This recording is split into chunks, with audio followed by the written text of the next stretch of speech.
ગાંધીનગરના માણસા હાઈવે ઉપર અકસ્માતની ઘટના સામે આવી છે।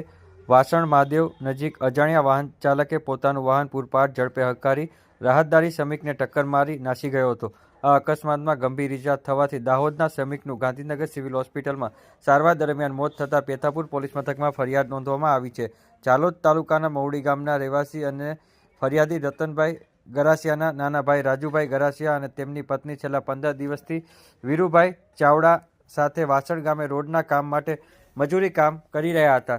2 ડિસેમ્બરના રોજ સવારે રાજુભાઈની પત્ની ખેતીકામ અર્થે ગામડે જવા નીકળી ગયા હતા, પરંતુ રાજુભાઈ મજૂરીનો હિસાબ બાકી હોવાથી વાસણ ખાતે રોકાયા હતા। જોકે મજૂરીના પૂરા હિસાબના પૈસા આપ્યા વિના શેઠના માણસો તેમને ભાડા પેટે 500 આપીને વાસણ બસ સ્ટેન્ડ ખાતે મૂકી ગયા હતા।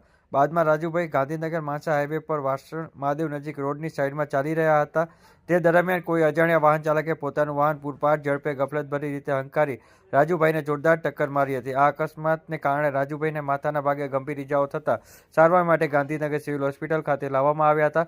સિવિલ હોસ્પિટલ ખાતે તેઓનું સારવાર દરમિયાન મોત નીપજ્યું છે। ત્યારે આ અંગે દાહોદમાં રહેતા રતનભાઈ ને જાણ કરવામાં આવી હતી। તેઓ ગાંધીનગર દોડી આવ્યા હતા। ત્યારબાદ તેઓએ પેથાપુર પોલીસ મથકે 4 ડિસેમ્બરના રોજ સવારે 10 વાગે ફરિયાદ નોંધાવી।